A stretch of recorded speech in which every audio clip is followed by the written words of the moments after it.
కంప్లైంటా? Suo motu case కట్టుకోలేరా? నాకు మీ మీద నమ్మకం లేదు, అందుకే నేను కేసు తలుచుకోలే.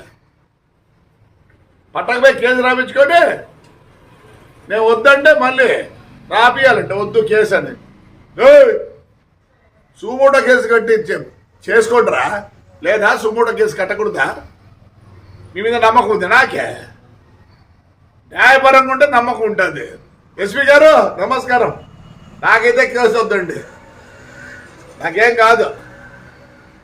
6 ఏళ్ళే ఆ బస్సులో నిలబెట్టి ఏమైంది? నాకేం కాలేదు. నీ చేతనైతే పోలీస్ చేతనైతే నేను కేసు ఇచ్చినా ఒకటే, ఈగమైనా ఒకటే. ప్రూవ్ చేయండి నీ చేతనైతే. మీరు ప్రూవ్ చేయలేరు, మిమ్మల్ని మళ్ళీ చాలా అనాలా. ప్రూవ్ చేస్తారా? ఏమంటే ఎస్పీ గారు, ఇంటెలిజెన్స్ వాళ్ళు ప్రూవ్ చేస్తారా? చేత కాదని నేను వద్దనుకునే కేసు ఏమవుతుంది? ఏం కాదు. నేను ఎప్పుడో అన్ని పోగొట్టుకున్నా. 400 కోట్లు పెట్టుకున్నా బస్సులో. 5 ఏళ్ళలో నేను 450 కోట్లు పోగొట్టుకున్నా. ఇదేంది నాకు? చేతనవుతుందా పోలీస్? చేతనవుతుందా పోలీస్? సాక్షాత్కుడు కాదు అది. కాలినాక బస్సు అంతా ఆ హీటు పైన పడేది. ఓ షార్ట్ సర్క్యూట్ అని రాసుకో. నేనేం అడగడం లేదు నాకు బస్సు కావాలని.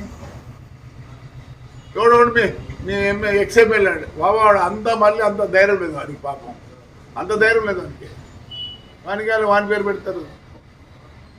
ఉన్నింది మాట్లాడతారు. చెప్పు, పోలీసుకు ఉందే, ఇంటెలిజెన్స్కి ఉందే.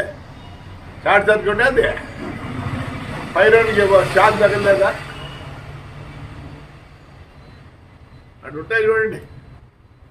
షార్ట్ సర్క్యూట్ కాదు, అంటించినారు. అంటించిన తర్వాత ఏమైంది? ఫ్లేరప్ అయిపోయి పైన చిన్నగా వైరు పోతాడు, మెయిన్ వైరు. హీట్ ఏమైంది? తెగి పడింది. రాసుకోడు. చేతికాని వాళ్ళు ఇంటెలిజెన్స్ వల్ల చేతికాని అయిపోయి కదా. షార్ట్ సర్క్యూట్ అయిపోయినా. నమస్కారం ఎస్పీ గారు, ఇంటెలిజెన్స్ వాళ్ళకి నమస్కారం, పోలీసు వాళ్ళకి నమస్కారం. థ్యాంక్ యూ మా.